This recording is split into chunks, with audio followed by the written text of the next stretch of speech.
Hello student, good morning. I am Professor Ashok Kumar Shukla, owner and director of the Adarsh Education Center. My head office is in Satyaniketan, opposite C. Venkateshwar College and nearby Durgabai Deshmukh South Campus. यहाँ पर हम coaching centre अपना 2001 से चला रहे हैं। हमारा branch office north campus में भी है। जो बच्चे हमें ज्वाइन करना चाहते हैं वो ऑनलाइन ज्वाइन कर सकते हैं, ऑफलाइन ज्वाइन कर सकते हैं, हाइब्रिड मोड पे ज्वाइन कर सकते हैं। मैं स्वयं जो है my self mathematician and statistician, मैं मैथमेटिक्स ऑनर्स के सारे पेपर फर्स्ट सेमेस्टर से लेकर के लास्ट सेमेस्टर 8वें सेमेस्टर के सारे पेपर मैं ही पढ़ाऊँगा। कोई दूसरा टीचर मैथमेटिक्स ऑनर्स के पेपर नहीं पढ़ाएगा। इसी प्रकार से स्टैटिस्टिक्स ऑनर्स के सारे पेपर मैं पढ़ाता हूँ। मैं कुछ वीडियो लेक्चर यूट्यूब में डाल रहा हूँ, आप इनको देखिए। हमारे सामने भी कुछ बच्चे बैठे हुए हैं। 16 अगस्त से सारे बैचेज बनेंगे। जो बच्चे बैच में ज्वाइन करना चाहते हैं वो हमें मोबाइल पर हमारे फ़ोन करें, मैसेज करें, मेल करें, हमें यहाँ करके मिलें हमारे ऑफिस में। हम आपको कन्फर्म एडमिशन देंगे और पूरा का पूरा कोर्स टाइमली आपका कंप्लीट करेंगे। यदि आपने मैथमेटिक्स ऑनर्स या स्टैटिस्टिक्स ऑनर्स लिया हुआ है तो आपको अपना नॉलेज बढ़िया बनाना है, आपको अपने आप को नेशनल लेवल पर और इंटरनेशनल लेवल के लिए तैयार रखना है, आपको बड़े से बड़े कंपटीशन देने हैं। उसके लिए केवल आपको सेमेस्टर पास करने से काम नहीं बनेगा, आपको 100% और गुड नॉलेज चाहिए। आज मैं जो क्लास ले रहा हूँ यहाँ पर, ये मैथमेटिक्स ऑनर्स की ही क्लास है। ये कई कोर्सेस में लगता रहता, कोई ज़रूरी नहीं कि केवल मैथमेटिक्स ऑनर्स में है, डिफरेंट कोर्सेस में भी ये टॉपिक्स लगते हैं। मैं आज आप लोगों को ये मैथमेटिक्स ऑनर्स में जो टॉपिक है परमुटेशन ग्रुप पढ़ाने जा रहा हूँ। अब जैसे ही मैं नाम लेता हूँ परमुटेशन, तो बच्चे कहते हैं परमुटेशन तो हमने पढ़ा हुआ है 11th क्लास में, और वो क्या बोलते हैं NPR, और बोल देते हैं फैक्टोरियल n/n-r फैक्टोरियल, जो कि बिल्कुल सही है। इसको नंबर ऑफ अरेंजमेंट बोलते हैं, ये परमुटेशन हो जाता है। लेकिन आपको जब ग्रुप थ्योरी पढ़ना है तो ये परमुटेशन नहीं पढ़ना है, आपको कुछ दूसरी चीज़ पढ़नी है। इसलिए केवल नाम मैच कर जाने का मतलब आप ये ना समझ लीजिए कि वो सेम चीज़ पढ़ रहे हैं। 11th क्लास में बच्चे सीक्वेंस एंड सीरीज पढ़ के आते हैं, कहते हैं सर हमने सीक्वेंस एंड सीरीज पढ़ लिया 11th क्लास में। अरे ना तो आपने सीक्वेंस पढ़ा ना ही सीरीज पढ़ा, वहाँ पर आपने प्रोग्रेशन पढ़ा हुआ है। यहाँ sequence and series real analysis में पढ़ाया जाता है, जो कि under graduate student Delhi university में और अदर यूनिवर्सिटीज़ में पढ़ते हैं। तो वहाँ नाम लिख दिया सीक्वेंस एंड सीरीज, तो बच्चे कहते हैं हाँ ये तो हम पढ़ कर के आएंगे। केवल कन्फ्यूजन क्रिएट किया जा रहा है, कुछ भी नहीं किया जा रहा है। आप लोग यहाँ ध्यान से देखें, मैं आपको परमुटेशन ग्रुप पढ़ाने जा रहा हूँ। मैं क्या कह रहा हूँ, ये मैथ्स ऑनर्स 3rd सेमेस्टर पहले चैप्टर में पहली यूनिट में ही ये लगेगा। 3 यूनिट आएंगी, तो पहली यूनिट में आएगा परमुटेशन ग्रुप, परमुटेशन ग्रुप। फिर इसके बाद लिखा है वहाँ पर लैग्रांजेस थ्योरम,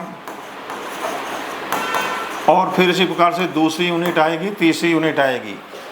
अब लैग्रांजेस थ्योरम डायरेक्ट लिख दिया गया। लैग्रांजेस थ्योरम ऐसे डायरेक्ट नहीं आती है, पहले ग्रुप बनता है, ग्रुप के बाद सब ग्रुप बनता है, सब ग्रुप के बाद कोसेट्स आते हैं, और कोसेट्स के बाद आगे जा कर के लैग्रांजेस थ्योरम आती है।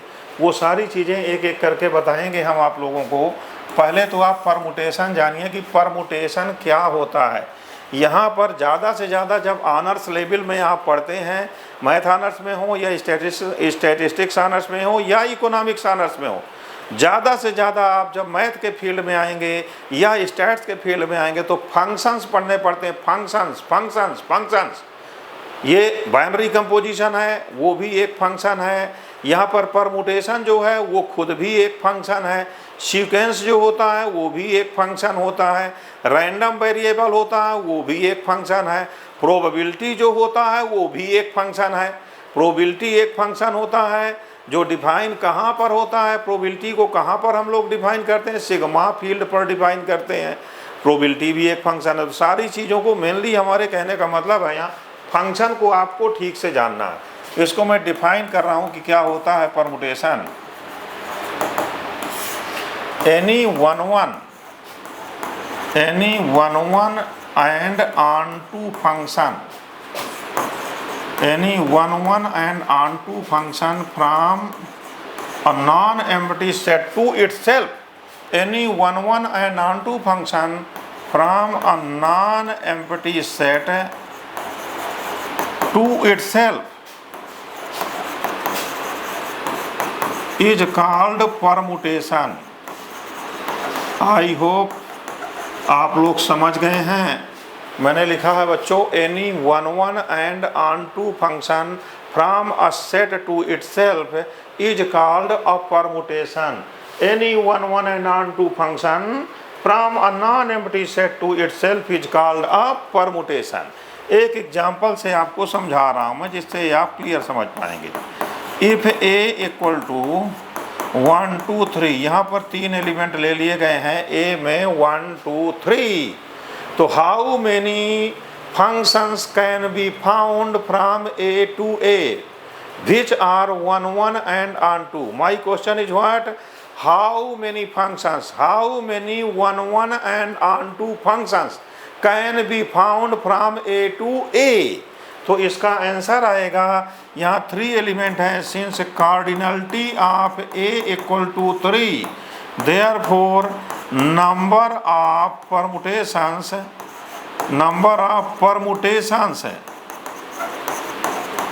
Equal to factorial 3, means 3 2 1 equal to 6 functions बनेंगे जो 1 and onto होंगे फ्रॉम a to a। अब मैं उनको एक एक करके बना रहा हूँ बच्चों, आप लोग देखते रहिए। ए से ए पर जाना है, ए में क्या एलिमेंट है वो देखते रहिए, 1 2 3, और यहाँ भी 1 2 3 लिख दिया। देख लीजिए, 1 मैप 1, 2 मैप 2, 3 मैप 3, इसको बोलते हैं आइडेंटिटी मैपिंग, इसको बोलते हैं आइडेंटिटी फंक्शन। दूसरा देखें, फिर यहाँ पर किया हमने ए से ए पर 1 2 3 1 2 3, यहाँ पर चेंज किया, 1 को 2 से मैप किया, 2 को 3 से, 3 को 1 से। यहाँ भी एक 1 and onto फंक्शन बन चुका है बच्चों। फिर थर्ड वाले में हम गए 1 2 3 1 2 3, अभी यहाँ पर 1 को मैप किया था 2 से, 1 को मैप कर दीजिए 3 से, 2 को मैप कर दीजिए 1 से, और 3 को मैप कर दीजिए 2 से। ये भी 1 and onto फंक्शन लिखा हुआ है, ये तीसरा बन गया है। अब चलिए चौथा वाला देखिए, यहाँ भी 1 2 3 1 2 3 किया, यहाँ 1 को फिक्स कर दिया 1 से, 2 को 3, 3 को 2 कर दीजिए, ये भी एक 1 and onto फंक्शन बन गया है। फिर यहाँ आइए पाँचवें वाले में देखिए, 1 2 3 and 1 2 3 लिखा हुआ है, यहाँ 2 को 2 से फिक्स कर दीजिए, 1 को 3, 3 को 1 कर दीजिए, ये भी एक 1 and onto फंक्शन बना हुआ है। फिर 6 नंबर पर हम जा रहे हैं, तो इसको 6 नंबर वाले को भी देखिए, 1 2 3 and 1 2 3 कर दिया हमने, यहाँ 3 को 3 से फिक्स कर दीजिए, 1 को 2 और 2 को 1 कर दीजिए। तो इस प्रकार से 6 1 and onto फंक्शंस आपको यहाँ पर मिले हुए हैं। तो ये परमुटेशन की डेफिनीशन है। सबसे पहले आपको परमुटेशंस की डेफिनीशन जाननी थी, जो कि हमने बताया, any 1 and onto function from a non empty set to itself is called a permutation. उसको हमने एग्जाम्पल से आपको समझाया और फिगर बना के बताया है, चित्र बना के बताया है, जिसलिए कि आपको ये क्वेश्चन समझने में विचित्र ना लगे, चित्र से समझिए। मैं ज़्यादा से ज़्यादा जितना भी रियल एनालिसिस पढ़ाता हूँ, ग्रुप थ्योरी पढ़ाता हूँ, कर्नल ऑफ होमोमॉर्फिज्म बताना है, कई चीज़ें बताना है, उनको मैं फिगर बना करके समझाता हूँ, जिससे एग्जैक्ट इन्फॉर्मेशन आपके पास आती है और आराम से बच्चा समझ जाता है। मैं बिल्कुल सिंपल से सिंपल वे पे पढ़ाता हूँ। कुछ प्रोफेसर्स ऐसे होते हैं, अपनी अहमियत बताने के लिए किसी भी टॉपिक को बड़ा कॉम्प्लिकेटेड और बड़ा डिफ़िकल्ट वे से पढ़ाते हैं, जिससे बच्चे समझ जाएं कि हाँ प्रोफेसर साहब बहुत महान हैं। हमारा जो वे है बच्चों, बिल्कुल सिंपल से सिंपल रास्ते से आपको पढ़ाऊँगा, जिससे कि आप आसानी से समझ सकें। हमें हीरो नहीं बनना है, हीरो आप हैं, आपको ही पर्दे के सामने रहना है, आपको ही एग्जामिनेशन जानना है, आपको ही कंपटीशन फाइट करना है, क्रैक करना है। हम तो पर्दे के पीछे हैं, हम डायरेक्टर हैं, पीछे से डायरेक्शन देना हमारा काम है। हम कोच हैं, और मैं एक सफल कोच उसी को मानता हूं जो बच्चों की सोच को बदल दे, बच्चों को प्रेरित करे, इंस्पिरेशन दे और किसी भी डिफ़िकल्ट चीज़ को बड़े सिंपल वे से पढ़ा करके बहुत आसानी से उसको समझा दे। यही टीचर की कला होती है और यही मैं आपको कोशिश करूँगा कि जिससे आप आसानी से सारी चीज़ें समझ सकें। बहुत से ऐसे बच्चे हैं जो फर्स्ट सेमेस्टर में अच्छा नहीं पढ़ पाए हैं, सेकंड में अच्छा नहीं पढ़े हैं, उनको डिफ़िकल्टीज फील हुई हैं, वो हमें नहीं जान पाए हैं, अच्छे टीचर्स को नहीं समझ पाए हैं, नहीं पहुंच पाए वहाँ पर किसी कारणवश से। तो मैं अब आप लोगों को बोल रहा हूँ कि हमारे सेंटर पे आइए, सारी चीज़ें हम आपको पढ़ाएंगे। हमारे पास पहले सेमेस्टर से लेकर के लास्ट सेमेस्टर तक के बैचेज चल रहे हैं। जिसको जहाँ पर आना एडमिशन करें। जिसका पिछला सेमेस्टर ख़राब गया है, पिछला ईयर ख़राब गया है, वो अपना इम्प्रूवमेंट कर सकते हैं। हमारे पास पिछले सेमेस्टर के बैचेज चलते हैं, वहाँ भी ज्वाइन कर सकते हैं। अब मैं आगे कुछ आप लोगों को और बताना चाहूँगा और इन्हीं चीज़ों को डिफरेंट वे से लिखना चाहूँगा। फिर इसको मैं ग्रुप के एग्जाम सारे प्रूफ करवा करके ग्रुप प्रूफ करना चाहूँगा। तो देखिए बच्चों, अभी हमने क्या लिखा था वो समझते जाइए। हेयर ए इक्वल टू एक सेट था 1 2 3, इसमें परमुटेशंस बने थे। क्या परमुटेशन बने थे अब ऐसे लिख रहा हूँ 1 2 3 1 2 3। इसका मतलब 1 मैप 1 2 मैप 2 3 मैप 3, एक ये बना था जिसको आइडेंटिटी बोलते हैं। यहाँ 1 2 3 1 2 3 लिखा था, यहाँ हमने 1 को 2 कर दिया था, 2 को 3 कर दिया था और 3 को 1 कर दिया था। तो इसमें नीचे वाले में बदलाव आएगा, बदलाव कर देता हूँ। यहाँ लिखा हुआ था बच्चों 1 2 3 और यहाँ लिखा था 2 3 1। इसका मतलब है 1 मैप्ड 2 2 3 3 1। इसके बाद क्या लिखे थे 1 2 3 1 मैप्ड 3 2 मैप्ड 1 3 मैप 2। 1 3 से मैप हुआ था, 3 1 2 कर दीजिए। इसके बाद क्या करना है, एक एक एलिमेंट को फिक्स करना। 1 2 3 तो यहाँ 1 को 1 पर फिक्स कर दीजिए, 2 को 3 कर दीजिए, 3 को 2 कर दीजिए। देख लीजिए। फिर आगे बढ़े तो 1 2 3 यहाँ 2 को 2 पर फिक्स कर दीजिए, यहाँ 3 1 कर दीजिए। आगे बढ़ जाइए 1 2 3 3 को 3 पर प्लस कर दीजिए, 2 1 कर दीजिए। ये देख लीजिए 6 परमुटेशन आ गए हैं। आई होप कोई भी सेम रिपीट नहीं किया होगा। एक में 1 2 3 है, 2 3 1 है, 3 1 2 है, 1 3 2 है और यहाँ 3 2 1 है और 2 1 3 है। ऑल 6 परमुटेशंस यहाँ पर लिख दिए गए हैं। इसका एक सेट बना दिया जाए, ये एक सेट बना दिया जाए। इसी सेट को हम बोलते हैं पर सेट ऑफ ऑल परमुटेशंस। इसको हम एस ए से डिनोट करेंगे। एस ए, यहाँ 3 एलिमेंट हैं तो इसको हम S3 भी लिख देते हैं। यहाँ 3 एलिमेंट हैं 1 2 3 तो हम इसको S3 भी लिख देते हैं। द सेट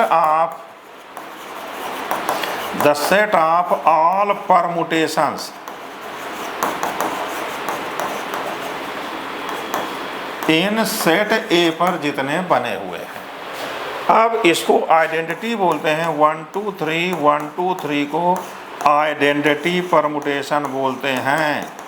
आइडेंटिटी परमुटेशन क्यों बोलते हैं बच्चों, इसका भी मतलब समझिए। यहाँ पर ये आई जो एफ है 1 को मैप कर रहा, कहाँ पर देखिए एफ मैपिंग है, ए से ए पर ही मैपिंग है, ए से ए पर। डिफाइंड बाई, कैसे डिफाइंड है देखिए, F1 को मैप कर रहा था 1 पर, F2 को मैप कर रहा है 2 पर, F3 को एसोसिएट कर रहा है 3 से। Since each element associated with itself therefore this function is called identity function. ये आइडेंटिटी फंक्शन है यहाँ पर। तो पहला वाला जो है आइडेंटिटी परमुटेशन कहलाता है। परमुटेशन कुछ नहीं है, अभी थोड़ी देर पहले हमने आपको बताया था, वो फंक्शन है। और कैसा फंक्शन है, 1 1 एंड ऑन टू फंक्शन है। इसलिए यहाँ पर हमने परमुटेशन का आइडेंटिटी डिफाइन किया है। अब इसके बाद मल्टीप्लिकेशन डिफाइन कर रहा, हाउ कैन बी मल्टीप्लाई। तो मल्टीप्लिकेशन देखें बच्चों, यहाँ मल्टीप्लिकेशन का मतलब है composition of functions. Composition of 2 functions, composition करना है और कुछ नहीं करना है। ये भी आपने 11 12 में पढ़ा था। लेकिन जब भी बच्चे हमारे पास आते हैं कहते हैं सर जी ये हमारे एग्जामिनेशन में कट गया था, हमारे सिलेबस में कट गया था। 90% यहाँ यही आते हैं कि ये कट गया था। अरे कट गया था तो आपको पढ़ना था। एक बार कट जाने का मतलब नहीं कि फ्यूचर में वो कटा हुआ है। यहाँ आपको पढ़ना पड़ेगा बड़े से बड़े कंपटीशन, नेट JRF के लिए, प्रोफेसर बनने के लिए, साइंटिस्ट बनने के लिए, UPSC में मैथ्स ऑप्शन लेकर चलने के लिए। वहाँ कुछ कटेगा नहीं और बल्कि जुड़ेगा, बढ़ेगा, घटेगा नहीं। इसलिए आप इसको कंपोजिशन ऑफ टू फंक्शन जानिए। ये मैं आपको यहाँ डिफाइन करके समझा रहा हूँ।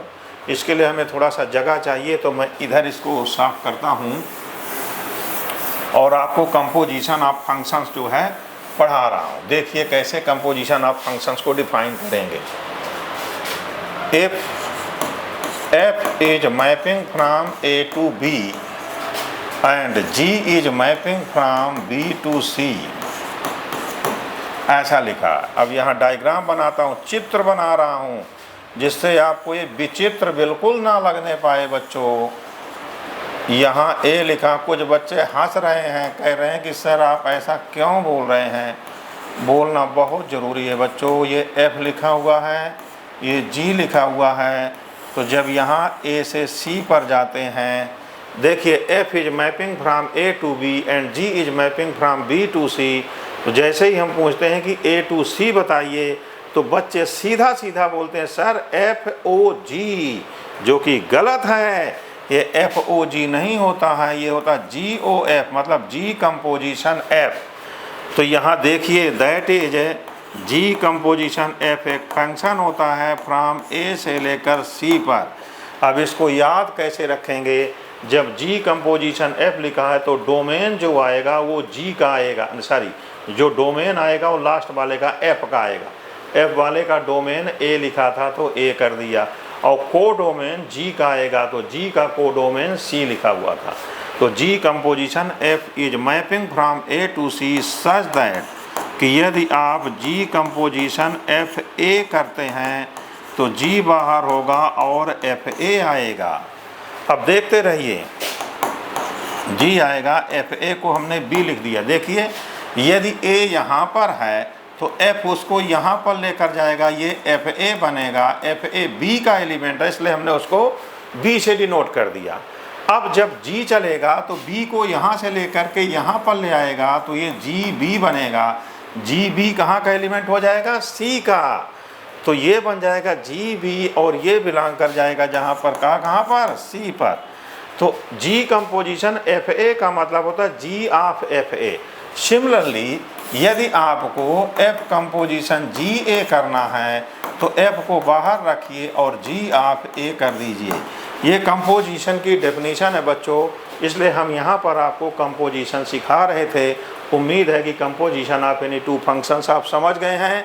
इसी को हम मल्टीप्लिकेशन ऑफ परमुटेशन बोलेंगे। अभी आपको हम समझाने जा रहे हैं।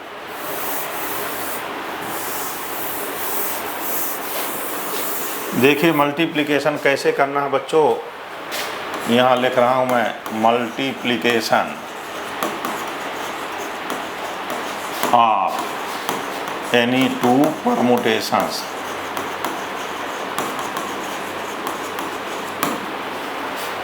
देखिए यहाँ हमने लिखा 1 2 3 3 1 2 मल्टीप्लाई 1 2 3 2 3 1। अब देखिए मल्टीप्लाई कैसे होगा। मल्टीप्लाई जब करना है तो आपको ऊपर सेम लिख देना। 1 2 3 1 2 3 दिखा तो 1 2 लिखना। शॉर्टकट में रास्ता बता रहा हूँ। 1 mapped with 2 and 2 mapped with 1। 1 2 से मैप हुआ, 2 1 से, तो यहाँ 1 लिख दीजिए। 2 मैप्ड हुआ है 3 से और 3 मैप्ड हुआ है 2 से, तो यहाँ 2 लिख दीजिए। 3 मैप्ड है 1 से, 1 मैप्ड है 3 से, तो ये 3 बन गया। ये होता है मल्टीप्लाई का रास्ता। अब आप वैसे भी समझने का प्रयास करिए कि यहाँ पर जो लिखा है, सपोज करिए ये G लिखा है, ये F लिखा है। तो जब G कंपोजिशन F करते हैं, हमें ये G कंपोजिशन F लिखा हुआ, ये G है, ये F है, तो G कंपोजिशन F की वैल्यू वहाँ पर आ गई है। तो देखिए बच्चों, G कंपोजिशन F1 करोगे तो G बाहर होगा और F1 आएगा। देख लीजिए F1 क्या है, F1 1 की इमेज 2 थी, तो G और F1 का मतलब 2 है, 2 आ गया। यहाँ देख लीजिए G लिखा, G2 की वैल्यू क्या है 1, तो ये बन गया 1। देख लीजिए G कंपोजिशन F में 1 की इमेज 1 पर आ गई है। इसी प्रकार से G कंपोजिशन F2 करोगे तो G बाहर रहेगा, यहाँ F2 लिखेंगे आप। F2, F ये वाला 2 की इमेज 3 पर है तो G 3 कर देंगे। यहाँ G वाले में 3 की इमेज कहाँ पर है, 2 पर, तो देख लीजिए यहाँ 2 की इमेज 2 पर आई हुई है, ये समझ जाइए।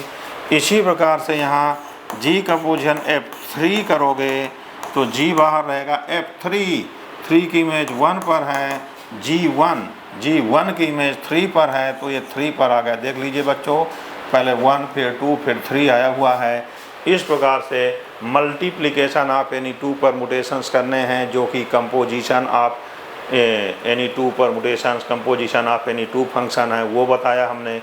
दूसरी बात, if multiply of any 2 permutation is identity permutation then both are called inverse of each other. देखिए जब हमने इसको मल्टीप्लाई किया है इसमें तो आइडेंटिटी आ गया है, इसका मतलब है दोनों परमुटेशन एक दूसरे के इनवर्स हैं। इस प्रकार से यहाँ इनवर्स एग्जाम भी सेटिस्फाई हो रहा है। वो एक परमुटेशन के लिए हमने दिखाया है, वो सभी परमुटेशन के लिए इनवर्स एग्जाम सेटिस्फाई हो जाएगा। तो ये बच्चों मैंने आपको यहाँ पर जो है सारी चीज़ें समझाया। दूसरा क्लोजर एग्जाम भी यहीं से देखिए, जब 2 परमुटेशन को मल्टीप्लाई कर रहे थे तो परमुटेशन ही आ रहा था, सेम सेट का परमुटेशन आ रहा है, तो क्लोजर एग्जाम भी यहाँ पर सेटिस्फाई होता है। आइडेंटिटी एग्जाम भी सेटिस्फाई हो रहा है, इनवर्स एग्जाम भी सेटिस्फाई हो रहा है। Therefore the set of all permutation in a non empty set is always a group. This group is known as the permutation group. इसी को सिमेट्रिक ग्रुप भी बोलते हैं, ध्यान रखना है, इसी को सिमेट्रिक ग्रुप भी बोलते हैं। तो यहाँ लिखा हुआ था question here S3 equal to, यहाँ लिखे हुए थे 1 2 3 1 2 3, फिर आपका 1 2 3 2 3 1, फिर 1 2 3 3 1 2, फिर 1 2 3 1 यहाँ हो गया था 3 2, फिर 1 2 3 2 यहाँ हो गया था 3 1, फिर 1 2 3 यहाँ 3 हो गया था 2 1। इस प्रकार से एक सेट बनाया था, ये ग्रुप बन गया है, is a group and it is called a permutation group। इसको परमुटेशन ग्रुप बोलते हैं। ग्रुप को मैंने GP लिखा बच्चों, परमुटेशन ग्रुप कैसे बना था ये भी समझिए। यहाँ क्लोजर एग्जाम जब लिया, किसी भी 2 परमुटेशन को मल्टीप्लाई करोगे तो परमुटेशन ही रहेगा। Since multiplication of any 2 permutations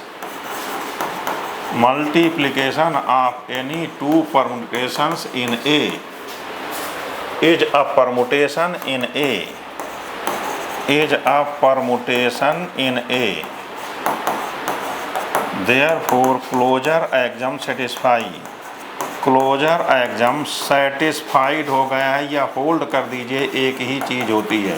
ये देख लीजिए, ये आप इसको कैसे जानेंगे? अरे composition of any 2 1 1 and onto function from A to A इज always a 1 1 and onto function, therefore this closure axiom is satisfied. मैं क्या कह रहा हूँ बच्चों, A से A पर any 2 1 1 and onto function का कंपोजिशन करोगे तो 1 1 एंड ऑन टू फंक्शन ही रहेगा। वो यहाँ पर क्लोजर एग्जाम सेटिस्फाई हो गया है।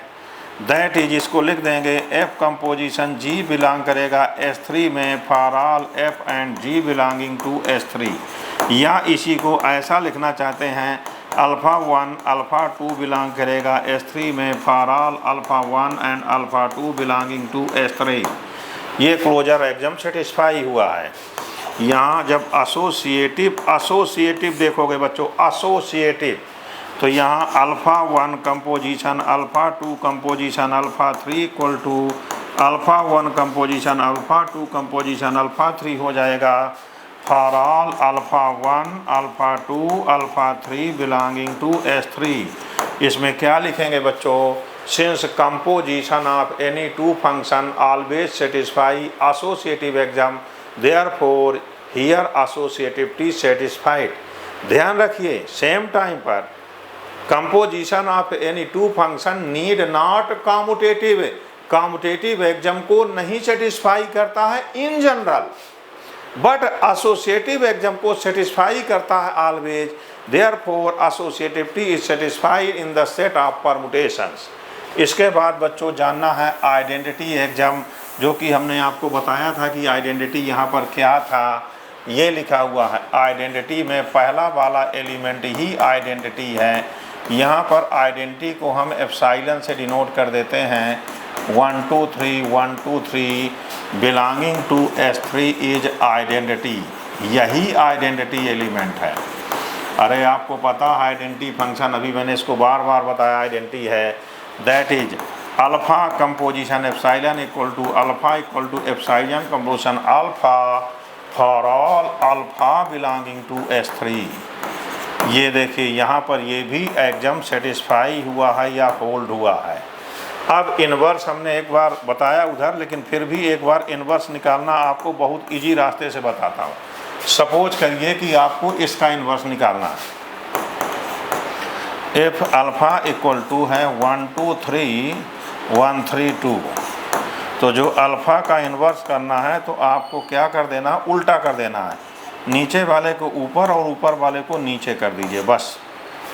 अब इसको देख लीजिए क्या बनेगा। अब ऑर्डर में लगा दीजिए 1 2 3, ऑर्डर में लगा दीजिए 1 2 3 कर दिया। 1 की इमेज 1 था तो 1 कर दीजिए, 2 की इमेज 3 था तो 3 कर दीजिए, 3 की इमेज 2 था तो 2 कर दीजिए। देख लीजिए अल्फ़ा इन्वर्स ये बन गया। 1 3 2 सेम बन गया। 1 2 3 1 3 2 इन्वर्स सेम आए। देख लीजिए वेरीफाई कर रहे हैं हम इसको, वेरीफाई कर रहे हैं। वेरीफाई से आपको पता चलेगा कि सही है कि गलत है। वेरीफाई कर रहा हूँ मैं इसको, अभी वेरीफाई करके आपको दिखा रहा हूँ और आपको क्लियर हो जाएगा। वेरीफाई करते हैं। यहाँ लिखा था आपके सामने 1 2 3 1 3 2, इसको मल्टीप्लाई करना है सेम से 1 2 3 1 3 2। मल्टीप्लाई करने का रास्ता बताया बच्चों। पहले 1 2 3 लिख दीजिए। 1 के नीचे 1 है, फिर 1 के नीचे 1 तो यहाँ 1 आएगा। 2 के नीचे 3 है, 3 के नीचे 2 तो ये 2 आएगा। 3 के नीचे 2 है, 2 के नीचे 3 है तो ये आएगा। देखिए 1 मैप्ड 1 एंड 1 मैप्ड 1, देयरफॉर ये बन गया 2 3 3 2 2 आ गया। तो देख लीजिए आइडेंटिटी आ गया। If a product of any two element is identity, then both are called inverse of each other। यहाँ पर alpha equal to alpha inverse हो गया है, अल्फ़ा खुद अपना इन्वर्स हो गया है। देयरफॉर इन्वर्स एग्जाम भी सारे एलिमेंट के लिए होल्ड करेगा, सेटिस्फाई करेगा। Therefore S3 is a group. एक एग्जाम्पल से हमने समझाया है कि यहाँ S3 एक ग्रुप हो गया है। इसी प्रकार से कोई भी परमुटेशन 4 एलिमेंट का बनेगा तो वहाँ S4 कर देंगे, वहाँ 1 2 3 4 आएंगे। Factorial 4 element equal to 24 element आ जाएंगे। इस प्रकार से बच्चों आपको परमुटेशन को समझना है कि परमुटेशन क्या है, कैसे उसको मल्टीप्लाई करते हैं, कैसे इन्वर्स निकालते हैं, कैसे आइडेंटिटी चेक करते हैं। इस प्रकार से हमने आपको यहाँ परमुटेशन ग्रुप बताया है। इंटरेस्टेड स्टूडेंट, सारे के सारे इंटरेस्टेड स्टूडेंट हमारे पास ज्वाइन करें, मेल करें, मैसेज करें, हाइब्रिड मोड पर क्लास लें। जो बच्चे 1 to 1 लेना चाहते हैं, कहते हैं हमें इंडिविजुअल क्लासेस लेनी है, अपना 2 बच्चों का ग्रुप बनाते हैं, 3 का ग्रुप बनाते हैं या अकेले पढ़ते हैं, सिक्योरिटी पर्पज़ से वो बाहर नहीं जाना चाहते हैं, 1 to 1 पढ़ना चाहते हैं, जो भी है हमारे पास ऑल फैसिलिटीज़ अवेलेबल है। ईश्वर ने हमें जो ज्ञान दिया है ये समाज के लिए दिया है और समाज के बच्चों को पढ़ाने के लिए हम अपनी पूरी एनर्जी लगा रहे हैं। आप लोग हमें ज्वाइन करें, हम आपको बहुत से बढ़िया पढ़ाने का प्रयास करेंगे। ओके बच्चों, बहुत बढ़िया पढ़ाएंगे। ओके बच्चों, थैंक यू।